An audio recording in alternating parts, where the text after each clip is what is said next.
Mendami Sayada. Sayada, are you ready? Okay. Can.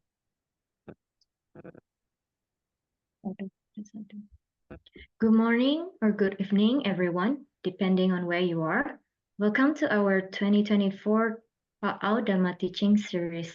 Today, we are honored to have Venerable Sayadaw Wijayanaka Biwangsa to continue the series teaching on the wisdom lesson number 3.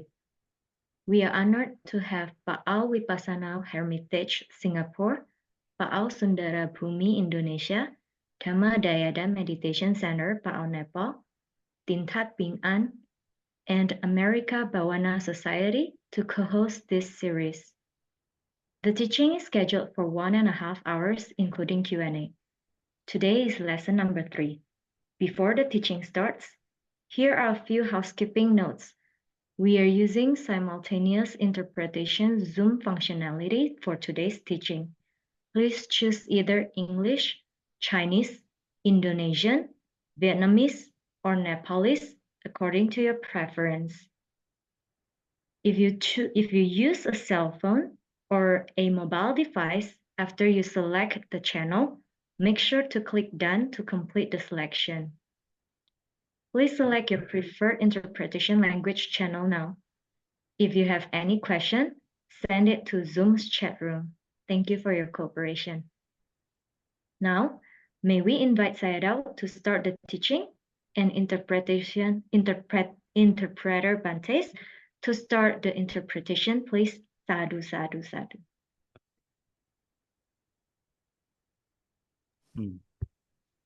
Okay. Before giving him talk, we will pay respect to Buddha by reciting in Namo Tassa Memberikan 3 ceramah Dhamma, kita times. akan menghormati Buddha dengan menghafalkan Namo Tassa 3 kali. Namo Namo Tassa Bhagavato Arahato Sama Sambuddhassa. Namo Tassa Bhagavato Arahato Sama Sama Sambuddhassa. Sambuddhassa.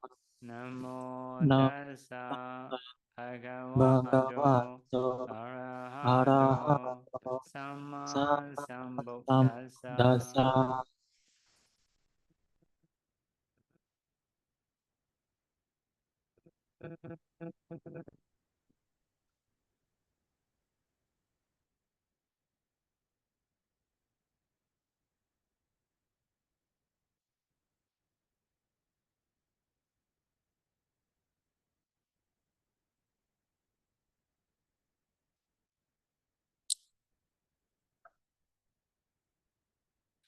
Jadi sekarang kita akan coba membicarakan ceramah mengenai kebijaksanaan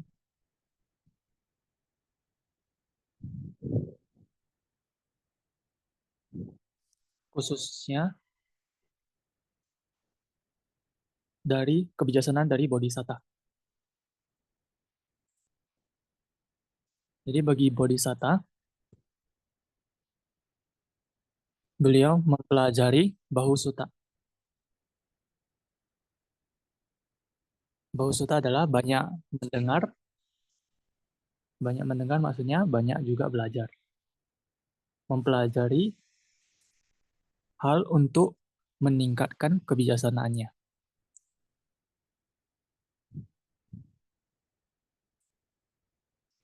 Jadi untuk membuat kegelapan, ketidaktahuan menjadi hilang. Untuk membuat ketidakbahagiaan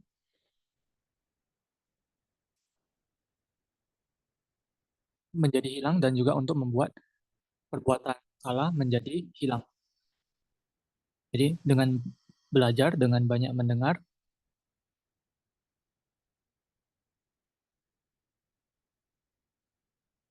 juga beliau melatih konsentrasi jana.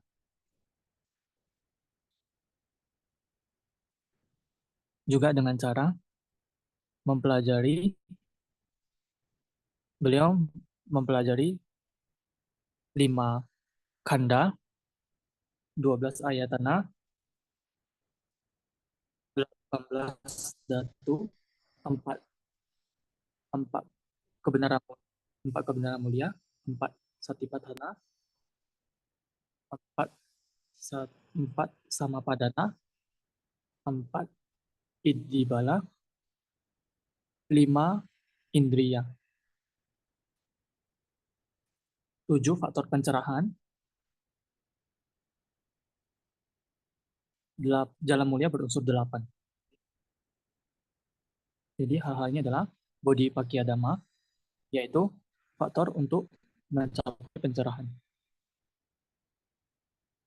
Jadi bodhisatta mempelajari hal-hal ini dengan cara yang sama, mempelajari juga apa itu kusala, apa itu akusala, apa itu yang baji, yang tidak baji, apa yang murni, apa yang kotor, apa perbuatan yang murni, apa perbuatan yang kotor. Juga sama, pendidikan mengenai duniawi juga dipelajarinya. Ketika dia belajar, dia menggunakan sati, wiriya, dan panya. Penuh perhatian dengan usaha dan kebijaksanaan. Dengan memiliki upaya kosala nyana. Upaya itu adalah memiliki keterampilan mengenai sebab-sebab. Jadi, jika kamu ingin menjadi kuat, apa yang harus kamu lakukan? Jadi, mengetahui hal-hal sebab itu disebut sebagai upaya kosala nyana. Jadi, setelah itu dia berpikir, memikirkannya dan melatihnya. Jadi, untuk latihan khususnya latihan vipassana, pelatihan vipassana adalah memahami nama rupa, sebab dan akibat, muncul dan lenyap. Untuk muncul dan lenyap,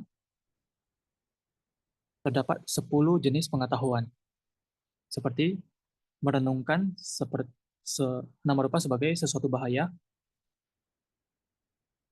muncul dan lenyap, kemudian hanya lenyap saja, mengetahuinya sebagai sesuatu yang berbahaya, sesuatu yang memiliki cacat. Ketidaktertarikan terhadap nama rupa tersebut, berharap untuk terbebas dari hal-hal itu, merenungkannya kembali. Setelah itu terbebas atau melepas atau mengabaikannya, tidak memiliki rasa suka dan tidak suka. Jadi pengetahuan ini yang dipelajari oleh bodhisatta.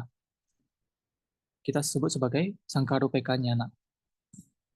Mengabaikan semua sangkara.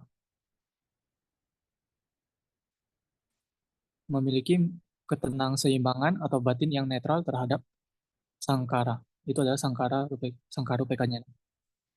Jadi secara umum demikian.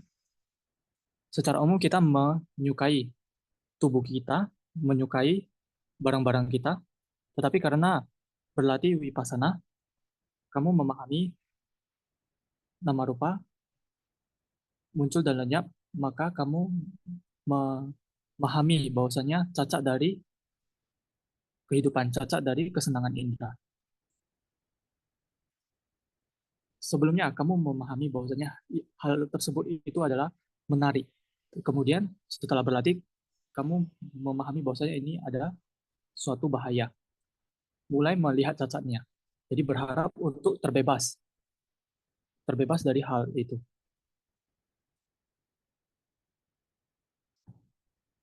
Sekarang kamu sudah mulai melihat cacat, yaitu anicca, dukkha, dan anatta.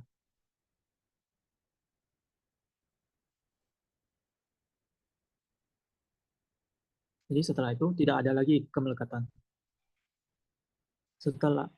Pada akhirnya, jika sudah memahami cukup dalam, kamu akan merealisasi hal-hal tersebut.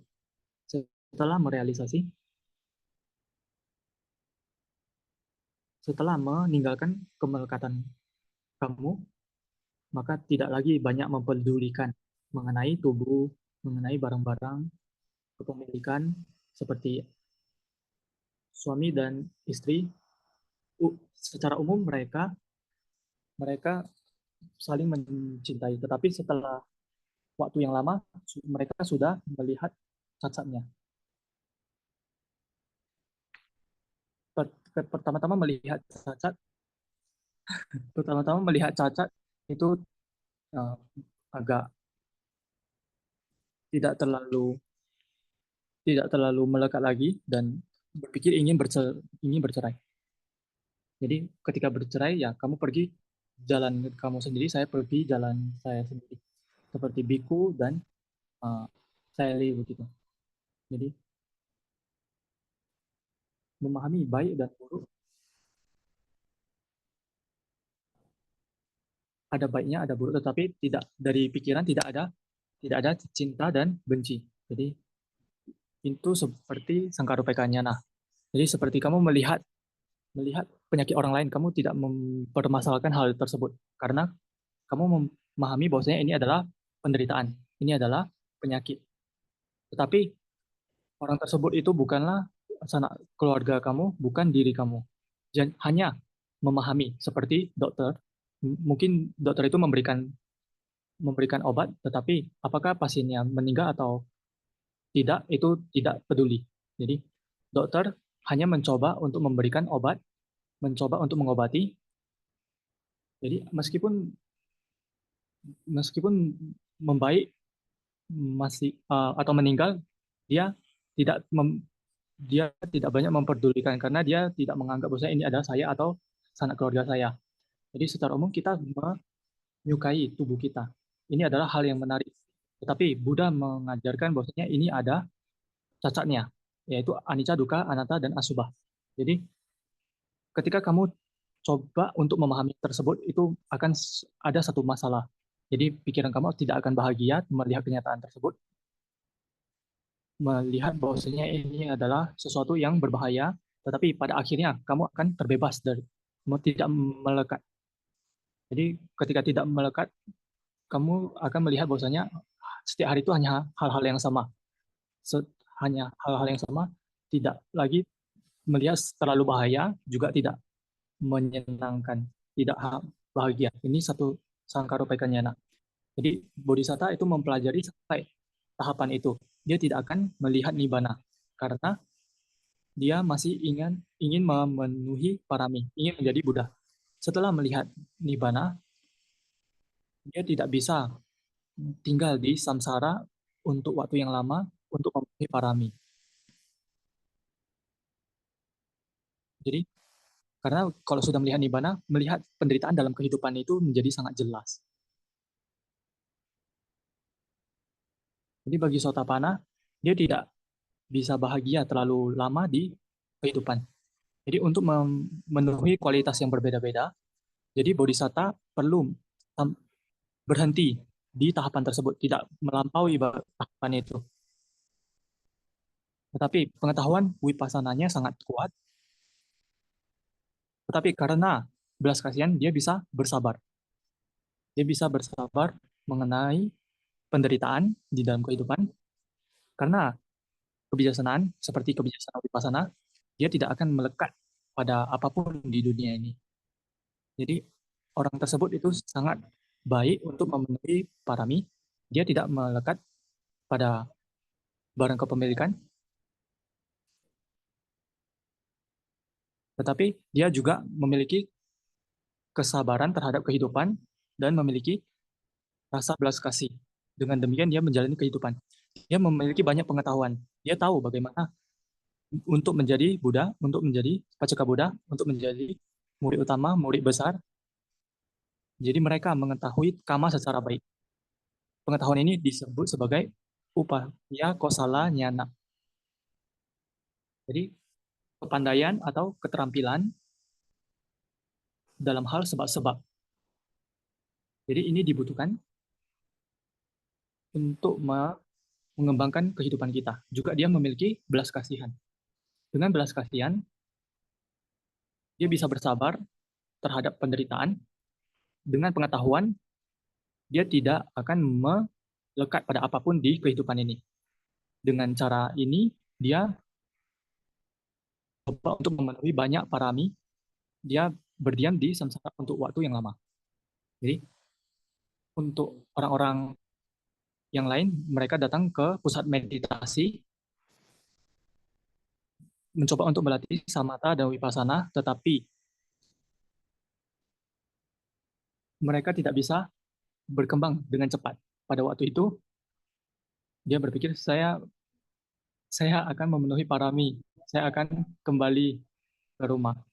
Sesungguhnya, bodhisatta juga memenuhi parami, tidak secara langsung, tetapi berlatih sampai tahapan sangkarupeka nyana. Jadi pengetahuannya itu sangat tinggi bagi bodhisatta. Jadi ini adalah beberapa pengetahuan mengenai bodhisatta. Jadi untuk memenuhi panya parami, untuk mengumpulkan panya tersebut, bagaimana dia merenungkannya, apa pemikirannya mengenai kebijaksanaan.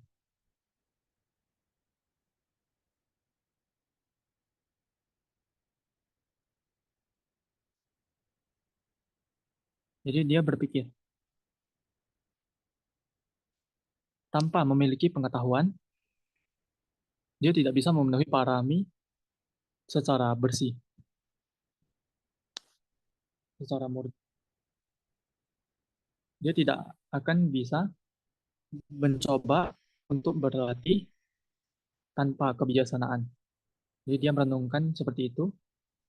Kebijaksanaan itu sangat penting. Seperti tubuh ini, tanpa ada kehidupan atau jiwita atau faktor kehidupan, tubuh ini tidak bisa melakukan apapun. Kita di tubuh ini memiliki faktor kehidupan. Kamu lihat di tubuh, kamu merenungkan di tubuh dari orang yang masih hidup dan mayat itu berbeda. Tubuh yang masih hidup itu memiliki jiwita rupa, jiwita nama. Sesuatu yang fresh. Jadi sesuatu yang menjaga kehidupan ini agar tidak terjatuh, agar tidak menjadi busuk. Jadi itu adalah jiwita rupa. Karena jiwita rupa dan jiwita nama, kita bisa menggunakan tubuh ini dengan cara yang sama. Mata kita, telinga, hidung, lidah, uh, materi bening tubuh, kita bisa melihat dengan mata, mendengar dengan telinga, itu karena pikiran. Pikiran menggunakan materi, oleh karena itu kita bisa melihat, bisa mendengar. Tanpa materi tersebut, kita tidak bisa melihat dan mendengar, meskipun kita memiliki 5 pintu. Jadi, dari waktu ke waktu, kamu perlu menggunakan mata kamu. Jadi, mata itu melihat objek-objek visual, telinga itu mendengarkan suara-suara,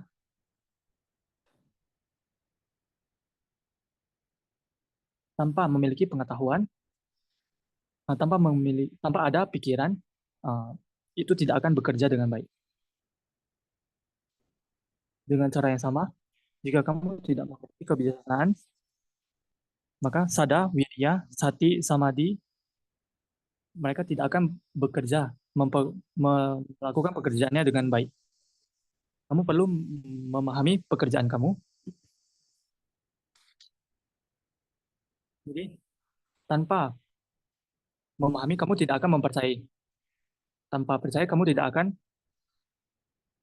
memiliki usaha, tidak akan memiliki perhatian penuh, tidak akan memiliki konsentrasi. Oleh karena itu, kebijaksanaan itu sangat diperlukan. Jadi dia merenungkan dengan demikian. Untuk bodhisatta, dia selalu memiliki kebijaksanaan yang terbuka, pikiran yang terbuka.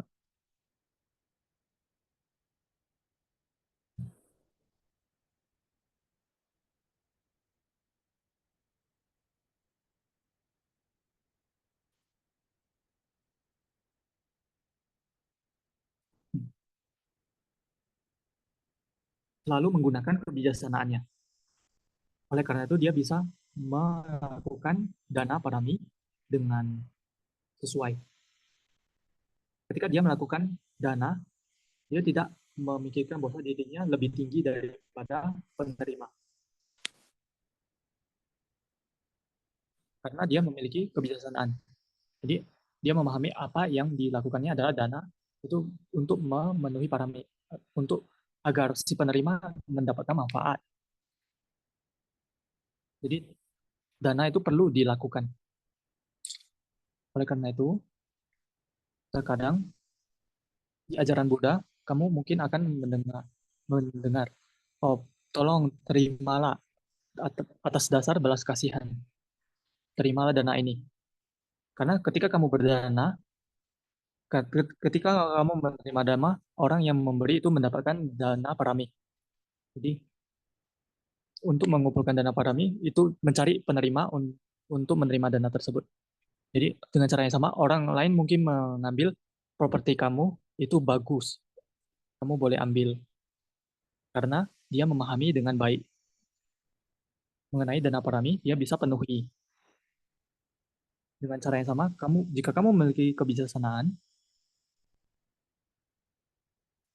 kamu bisa membuat manfaat bagi orang lain. Beberapa orang memahami jika kamu lakukan itu akan bermanfaat. Jadi tanpa mempertimbangkan apakah diberikan dengan cara yang sopan atau tidak sopan. Jadi jika kamu berdana memiliki kehendak batin, kamu akan memiliki hasilnya, mendapatkan hasilnya. Mereka memahami secara demikian seperti menginvestasi, berani melakukannya, mendapatkan hasil yang lebih besar. Jadi orang tersebut itu akan sukses di kehidupan. Mereka melakukan pekerjaannya tanpa memikirkan hal ini dan itu. Apakah orang lain itu memberikan yang cukup atau tidak cukup? Terkadang mereka tidak meriksa apa yang dilakukan orang lain. Dia hanya memberikan dana, memberikan manfaat kepada orang lain. Dengan cara yang demikian, dia akan mendapatkan hasilnya, meskipun orang lain memberi atau tidak memberi. Dengan cara demikian, dia bisa mengumpulkan dana parami yang berlandaskan pada kebijaksanaan. Dengan cara yang sama untuk mengumpulkan sila parami. Kebijaksanaan juga diperlukan. Sila itu seperti tidak membunuh, tidak mencuri, tidak melakukan asusila, tidak berbohong, tidak minum minuman keras. Seperti demikian. Perlu mengendalikan perbuatan tubuh dan ucapan kita. Tanpa kebijaksanaan, mereka tidak akan bisa memenuhi sila parami.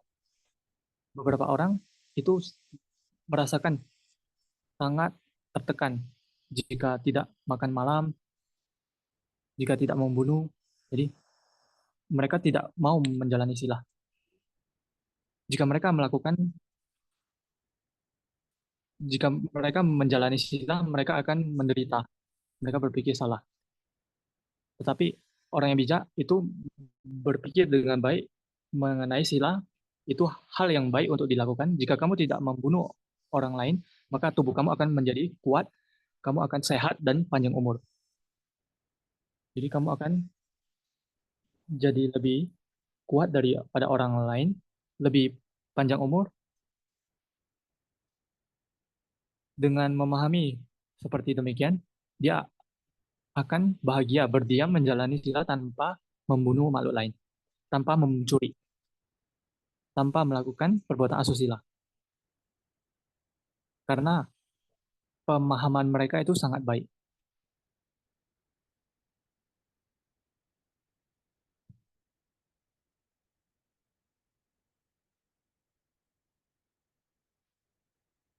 Jadi dia lebih baik daripada orang lain.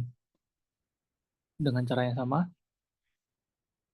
perihal mengenai asusila, ini jika melakukan asusila ini menjadi sebab bagi terlahir menjadi seorang perempuan, Terkadang tidak seperti perempuan, juga tidak seperti pria.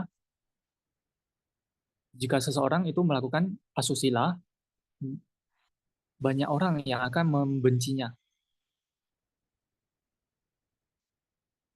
Dengan cara yang demikian, jika kita memahami seperti itu, kita bisa memenuhi sila, moralitas. Juga dia memahami bagaimana mengurangi loba, dosa, moha. Tidak akan melanggar sila. Hal yang lain adalah nekama. Nekama parami adalah meninggalkan keduniawian.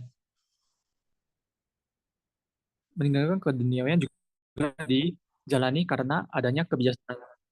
Tanpa kebijaksanaan itu tidak akan oke. Untuk meninggalkan kehidupan keduniawian, kamu perlu melihat cacat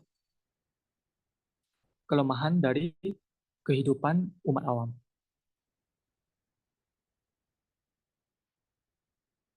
Kehidupan berumah tangga. Kamu perlu melihat kekurangan dari sensualitas, kesenangan indera.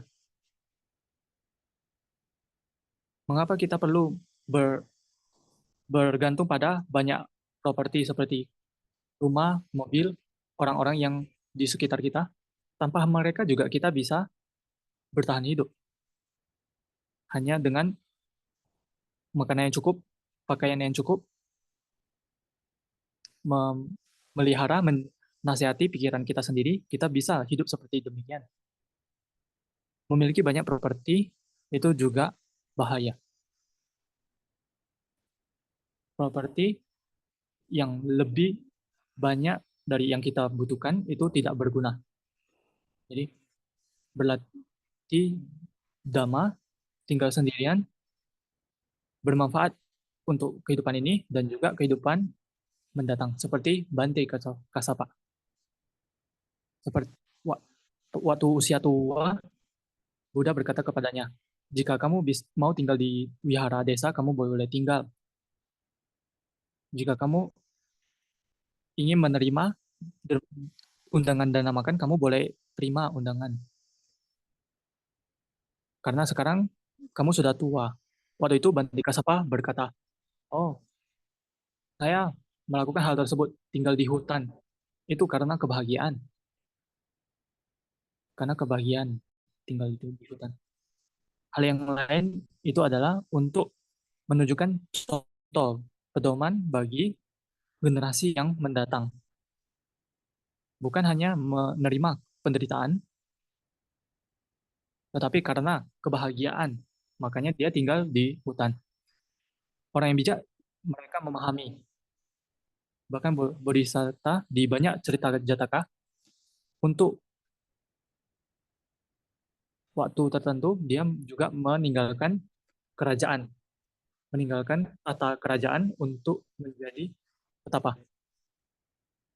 Jadi di zaman sekarang, orang sudah berusia 50-60 tahun, kamu sudah menikmati kehidupan. Ya mungkin anak kamu juga tidak akan menghormati kamu, jadi tinggal sendirian itu lebih bermakna, melatih jana, setelah itu terlahir di alam Brahma. Itu adalah investasi untuk kehidupan. Jadi kamu sudah menjalani, contohnya sudah 50 tahun, 60 tahun di duniawi, itu sudah cukup.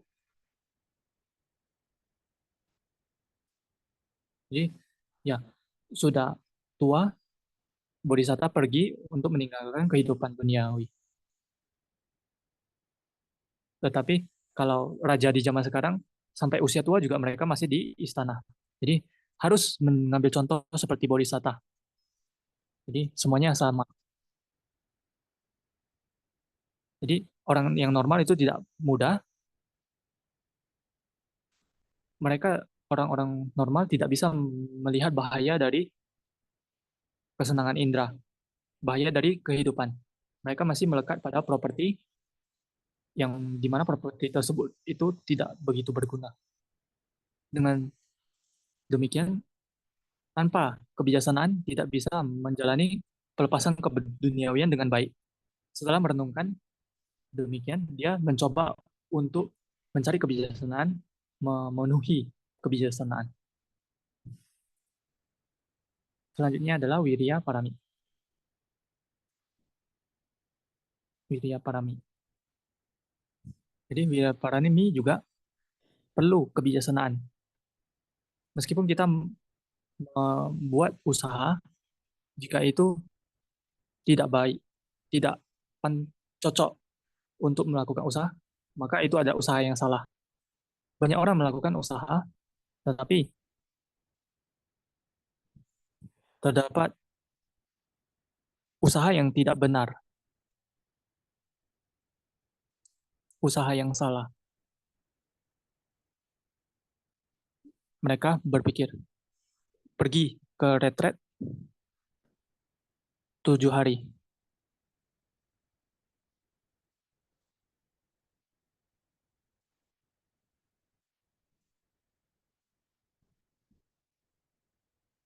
Jadi, Saidoji terkadang berkata, kalau untuk anak orang lain itu disupport sampai seumur hidup. Tetapi untuk mereka sendiri, untuk berlatih Wipasana, mereka hanya memutuskan untuk berlatih 1 bulan atau 7 hari saja, demikian. Ya, mereka melakukan usaha, tetapi usaha mereka itu bukan benar-benar uh, benar-benar berguna, karena ya itu tidak begitu berpengaruh. Jadi tanpa kebijaksanaan, ya, tidak akan memahami tersebut. Jadi selanjutnya adalah kanti.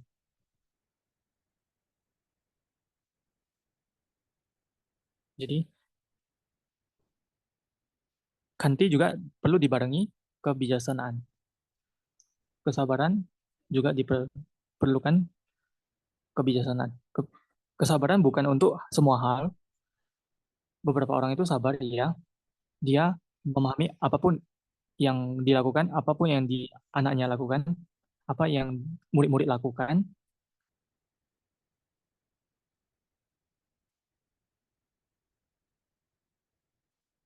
mereka akan bersabar. Bukan demikian, itu salah, tetapi ada hal yang perlu kita sabar, ada hal yang kita tidak boleh bersabar. Seperti contohnya kita berpikir mengenai hal yang jahat, ingin menikmati kesenangan dia, ingin menyakiti orang lain, ingin membunuh orang lain, hal tersebut itu tidak boleh dipertahankan. Kamu perlu melakukan usaha untuk mengubah pikiran kamu. Oh, ini hal yang salah. Kamu boleh melakukan pelayanan, bekerja untuk orang lain. Setelah itu, ya, membaca buku Dhamma, jadi berbicara dengan orang lain, ya, tidak boleh melanjutkan pemikiran yang salah tersebut. Jadi demikian, terkadang orang-orang itu melakukan hal yang salah, kita tidak boleh bersabar terhadap perbuatan salah itu, karena untuk manfaat bagi orang lain dan juga diri kita sendiri. Terkadang kita boleh menasihati orang tersebut untuk mengikuti nasihat. Jika tidak mengikuti, kita boleh pergi meninggalkannya. Kita tidak boleh bersabar pada semua hal. Seperti penyakit, dihina orang-orang, apakah itu panas atau dingin, setelah itu haus atau lapar, ya itu kita boleh bersabar. Jadi kesabaran juga memerlukan kebijaksanaan. Selanjutnya, saca parami, mengucapkan kebenaran. Mengucapkan kebenaran.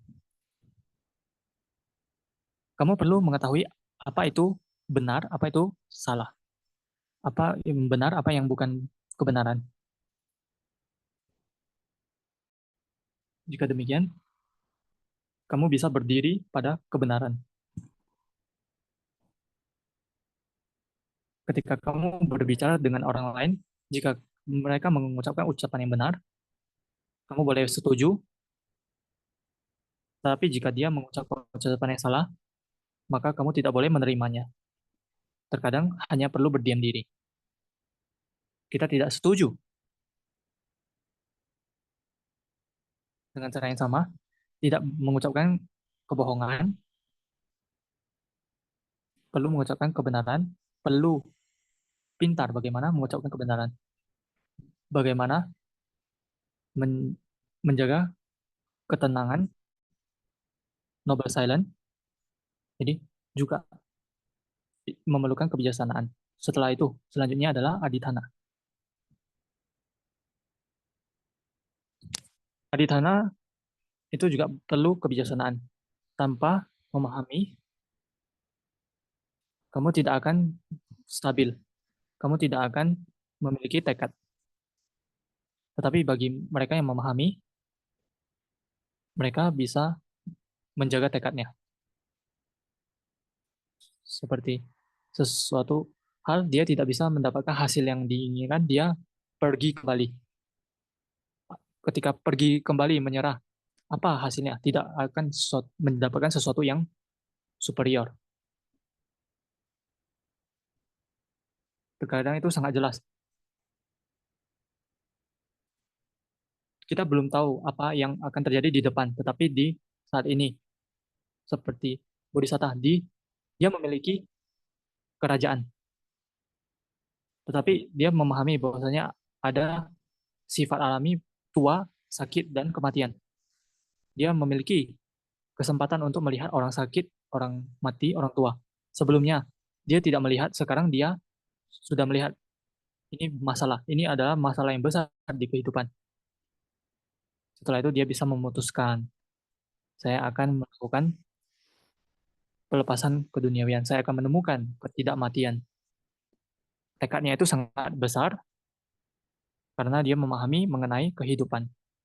Meskipun dia belum sampai pada tujuannya di sisi yang lainnya seperti nibbana atau pembebasan. Dengan demikian, orang yang bijak itu mengetahui kondisi, mengetahui situasi, dan determinasinya, tekadnya itu jauh lebih kuat. Bisa demikian. Jadi tekad itu diperlukan kebijaksanaan. Berdasarkan kemampuan masing-masing, kita perlu melakukan tekad. Berdasarkan konsentrasi kamu, waktu meditasi, kamu perlu melakukan tekad untuk berapa waktu lama meditasi. Kamu masih pemula, dia berpikir saya akan duduk sepanjang hari. Terkadang itu tidak mungkin. Kamu perlu mengetahui kemampuan kamu sendiri. Kamu perlu mengetahui kesehatan kamu, situasi kamu, cuaca, dan lain-lain. Dengan demikian, maka tekadnya akan menjadi stabil. Selanjutnya adalah meta. Meta itu adalah cinta kasih. Memiliki rasa persahabatan. Bahkan kepada musuh kamu, kamu mencoba untuk memberikan manfaat. Ini tidak mudah, ini bukan pekerjaan yang mudah. Bodhisatta itu hanya memahami dengan benar bagaimana cara kita memiliki kasih sayang kepada musuh. Ini bukan hal yang mudah. Jika kita memikirkan kehidupan kita dan kehidupan Bodhisatta, Bodhisatta memiliki pengetahuan Vipassana sampai Sangkarupeka Jnana. Dia tidak mencintai tubuhnya sendiri secara berlebihan karena dia sudah mengabaikan dirinya dan orang lain itu cukup sama, hanya materialitas dan mentalitas. Meskipun dan juga dia mengetahui cacat dari amarah. Jadi amarahnya tidak akan besar. Jadi memiliki meta bahkan kepada musuhnya. Satu ketika Bodhisatta itu adalah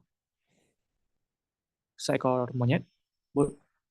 calon Dewadatta itu lelaki jahat melempar batu ke kepala monyet. Jadi sesungguhnya monyet tersebut itu menyelamatkan nyawa laki-laki tersebut. Jadi meskipun Bodhisatta itu dipukul dengan batu di kepalanya, jadi Bodhisatta juga menunjukkan jalan kepada lelaki tersebut yang merupakan calon Bante Dewadatta. Menunjukkan jalan bagaimana untuk terbebas dari hutan. Menunjukkan jalan tetapi tidak berdekatan dengan musuh tersebut. Dia naik ke atas pohon menunjukkan jalan untuk. Jadi menunjukkan jalan untuk terbebas dari hutan. Jadi hal tersebut, perilaku tersebut itu menjadi satu parami. Itu masih di record, masih dalam catatan sampai hari ini. Jadi sampai hari ini kita masih menerima atau menerima informasi tersebut itu bahwasanya Bodhisatta cara berperilakunya bagaimana. Jadi apakah itu musuh atau bukan musuh, kita perlu mengumpulkan parami untuk parami bagi diri kita sendiri. Jadi masih melakukan pertolongan. Jadi hal tersebut itu hanya orang bijak yang bisa melakukannya. Cara mereka berpikir itu cukup berbeda, agak berbeda dari orang-orang yang normal. Dengan cara yang sama, UPK. UPK itu memiliki sifat yang netral, tidak cinta, tidak benci. Meskipun objek yang menarik atau tidak menarik, mereka hanya melihatnya secara normal. Tidak merasakan sedih atau bahagia.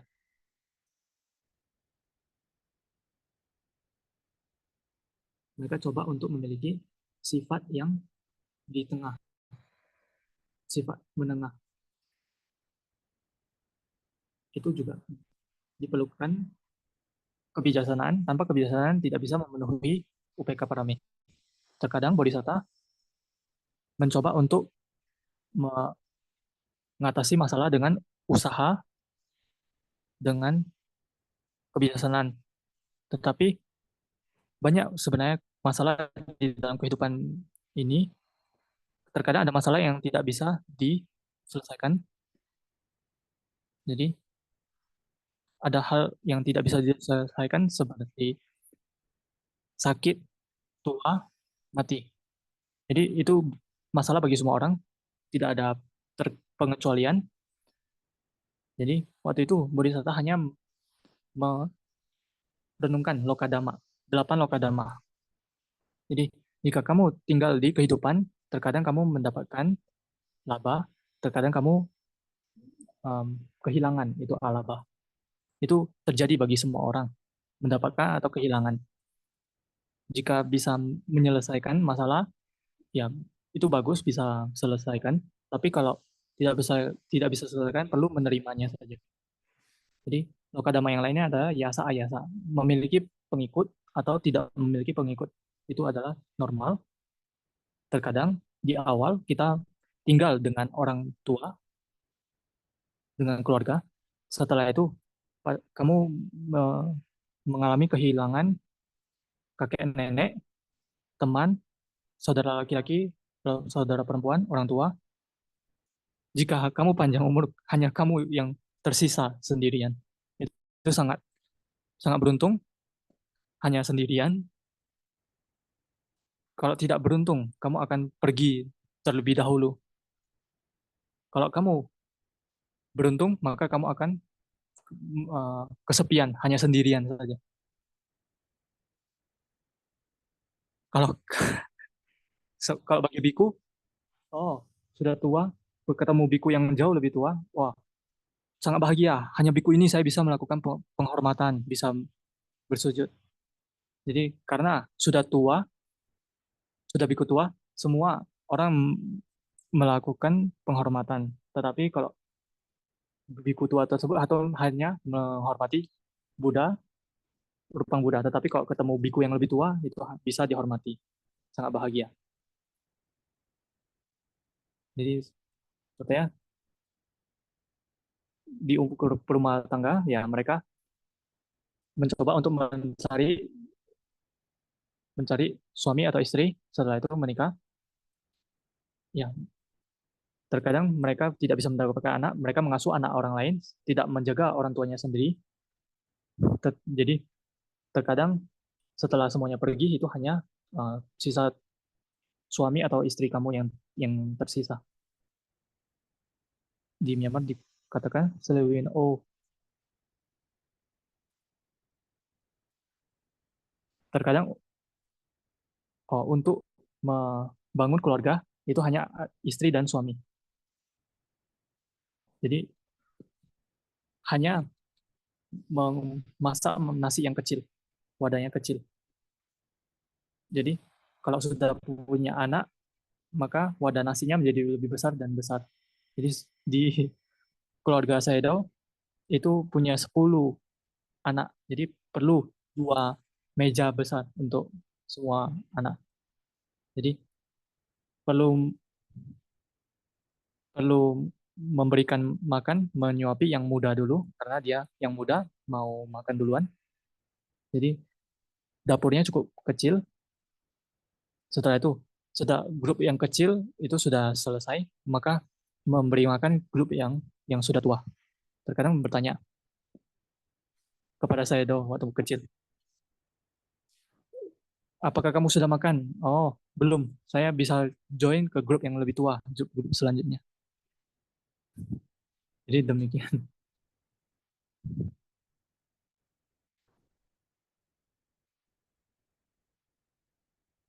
Ya, orang yang lebih tua itu coba untuk membangun keluarganya sendiri, yang mencoba untuk mencari suami istri, tidak tinggal lagi sama orang tuanya. Jadi di keluarga itu hanya tersisa suami dan istri lagi, anaknya sudah pergi semua. Jadi waktu itu mereka mengambil kembali wadah nasi yang kecil. Setelah itu menggunakan wadah nasi yang kecil yang sebelumnya digunakan. Oh, di waktu awal kita membangun rumah tangga, kita menggunakan wadah nasi yang kecil ini. Sekarang kita juga perlu menggunakan wadah nasi yang kecil ini lagi. Jadi ya, hanya mangkuk kecil. Jadi ini adalah cerita Seleweng O Story. Jadi waktu itu mereka merenungkan kehidupannya. Memulai kehidupan dengan 2 orang, menjadi banyak orang, kemudian menjadi 2 orang lagi.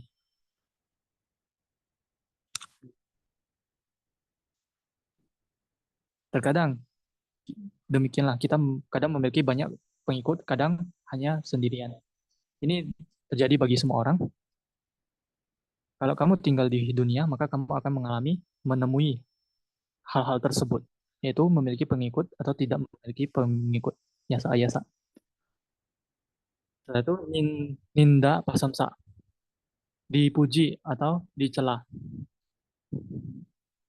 Itu adalah hal yang normal, hal yang biasa.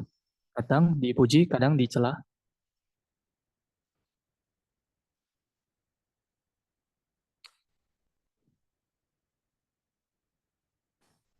Kadang kalau ada celaan, kamu perlu bersabar.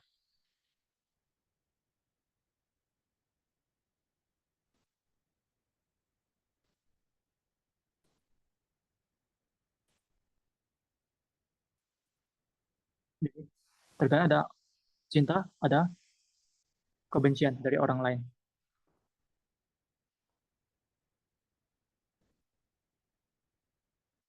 Jadi kadang kalau disukai orang lain, kadang berpikir oh ini adalah pengikut saya.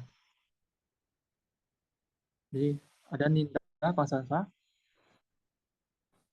dipuji atau dicela itu cukup normal. Setelah itu suka dan duka, penderitaan dan kebahagiaan. Itu banyak orang ingin bahagia selamanya di setiap waktu. Itu tidak mungkin. Kita tidak mungkin bahagia di setiap waktu. Jadi ini adalah hal-hal yang ada di dunia, sesuatu hal duniawi. Jadi ketika bodhisatta tidak bisa menyelesaikan masalah, dia bisa merenungkan 8 loka dhamma ini, setelah itu mereda pikirannya, tidak terlalu bahagia, tidak terlalu sedih juga. Dengan demikian, kebijaksanaan itu dibutuhkan untuk parami yang lain, untuk memenuhi parami yang lain. Kebijaksanaan diperlukan untuk memenuhi parami yang lain.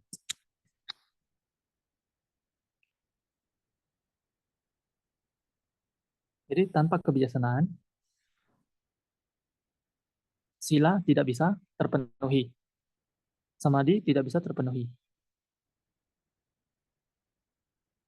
Tanpa kebijaksanaan, tidak bisa menyokong, mendukung orang lain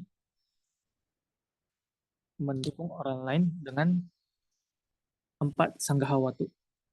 4 sanggahawatu itu dengan menyokong orang lain, kamu perlu berdana, memberikan dana, kamu perlu mengajari hal-hal kebijaksanaan, kamu perlu berasosiasi dengan sama rata, perlu bicara dengan sopan.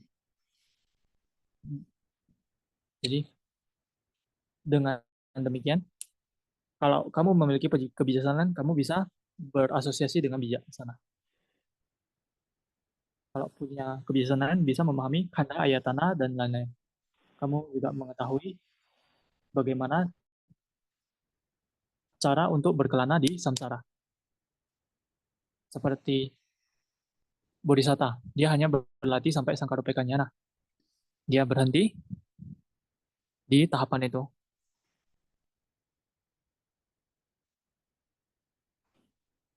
Karena kalau sudah jadi sotapana, dia tidak bisa lagi jadi bodhisatta. Dengan cara yang sama untuk menghenti kehidupan. Dia memahami. Jadi dia mengatur kehidupannya. Apa yang mau dicapai, dia bisa capai. Karena paticca samuppada, awija pacaya sangkara, sangkara pacaya winyana, itu urutan maju, itu dia pahami semuanya.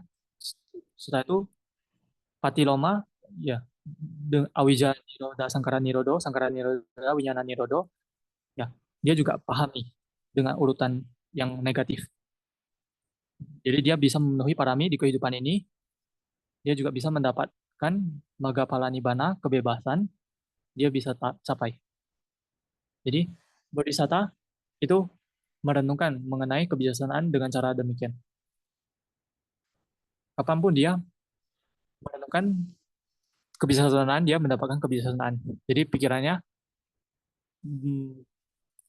menginklinasi ke hal yang bijaksana, dia bisa mendapatkan kebijaksanaan.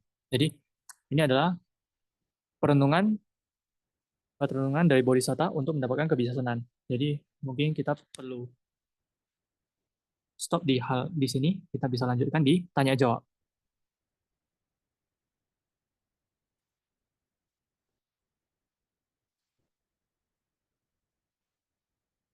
"31 minutes left. May we open the floor for today's questions?" You can submit your question to Zoom Q&A now. The procedure to ask the questions should be relevant to today's topic. State your question clearly and concisely. Organizer will Pertanyaannya bisa respond to ditanyakan all the questions yang within berkaitan the dengan Dhamma available Talk hari time. ini. The unanswered questions will be answered in the coming teaching. Is there any questions for today's teaching? Apakah ada pertanyaan mengenai kelas Dhamma hari ini?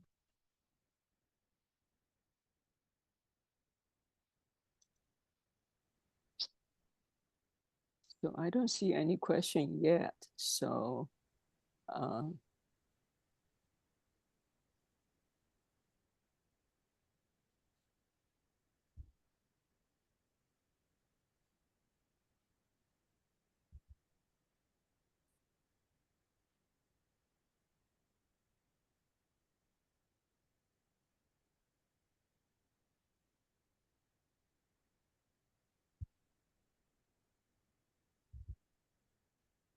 Jadi pertanyaan pertama di chat Wandami Saidao, apa perbedaan antara pengetahuan dan We're sharing kebijaksanaan merit.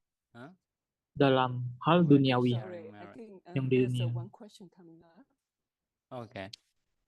Sorry, I think it take a time to type. Yeah, let me share the.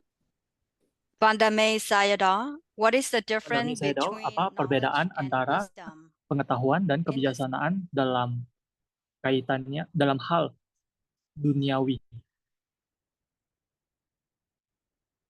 Ya. Jadi kata Inggris itu knowledge dan wisdom, tapi dalam bahasa Pali kita sebut sebagai panya. Panya itu satu faktor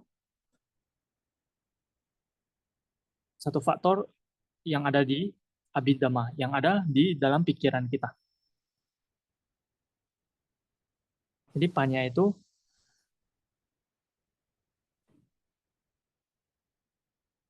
mengetahui sebab yang benar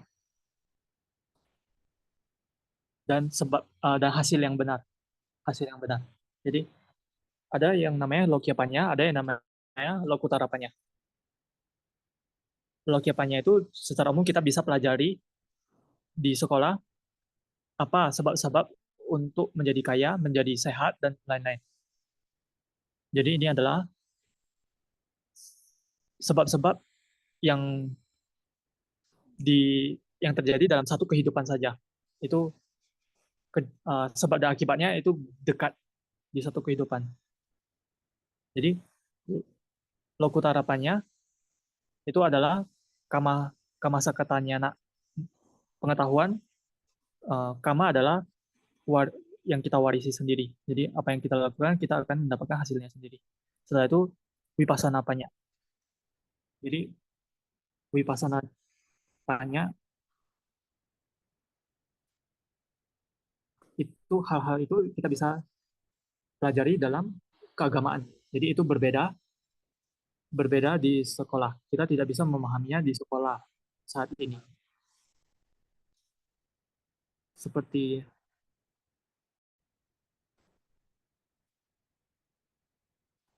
jadi hal yang lainnya seperti persepsi itu ditandai benar atau salah berdasarkan cara kamu menandai objek tersebut. Itu sanya. Jadi hal yang lain adalah winyana. Winyana itu berbeda dengan sanya, berbeda dengan panya. Winyana hanya mengambil objek, mengetahui objek. Jadi hal ini adalah contoh-contoh yang dalam kebijaksanaan.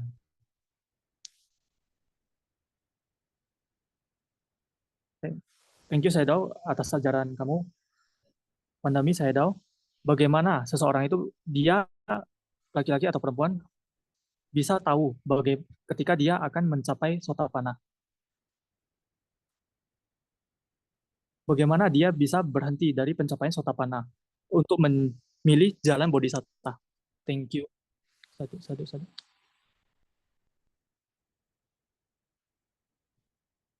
Jadi bagaimana untuk mengetahui untuk berlatih menjadi sotapanna, kamu perlu melatih vipassana, melihat, memahami rupa, nama, sebab dan akibat. Setelah itu muncul dalamnya. Kamu sesungguhnya perlu melatihnya berulang-ulang kali. Kamu bisa mengetahui kekuatan kamu. Pemahaman kamu, apa yang kamu kerjakan, kamu juga mungkin bisa mendengarkan bagaimana pencapaian orang lain jika kamu memiliki teman berlatih. Pada waktu itu mereka bisa tahu sudah mau mencapai sotapanna.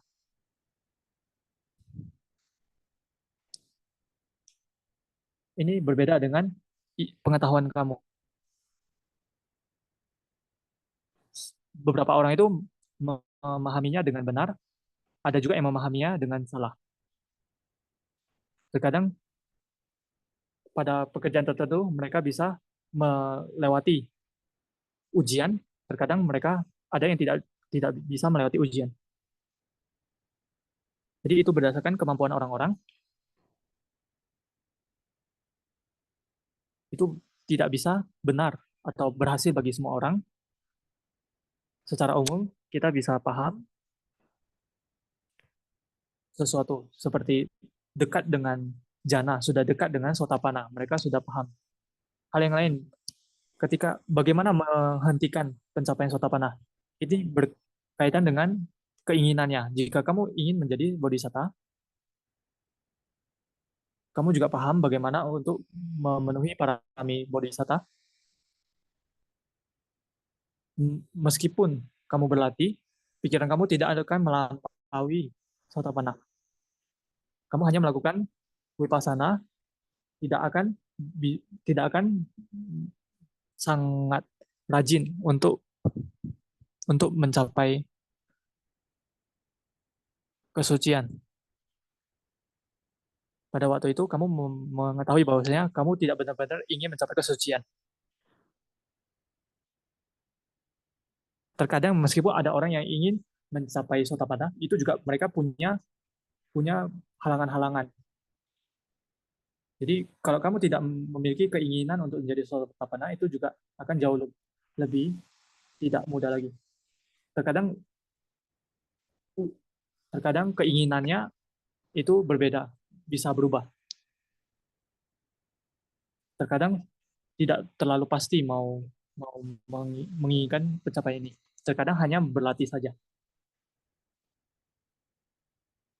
Itu adalah pilihan mereka.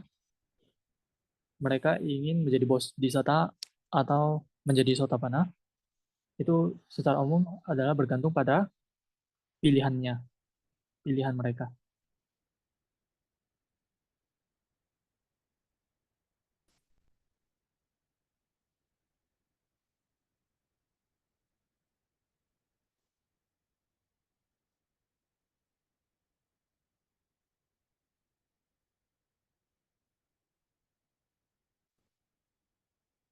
Kita akan melakukan pelipat jasa. Idame punyang asawa kaya waham. How to idame punyang nibbana sa sayo. How to mama punya bagam sabasatana bajimi te sabe me sama punya bagam lavando sadu sadu sadu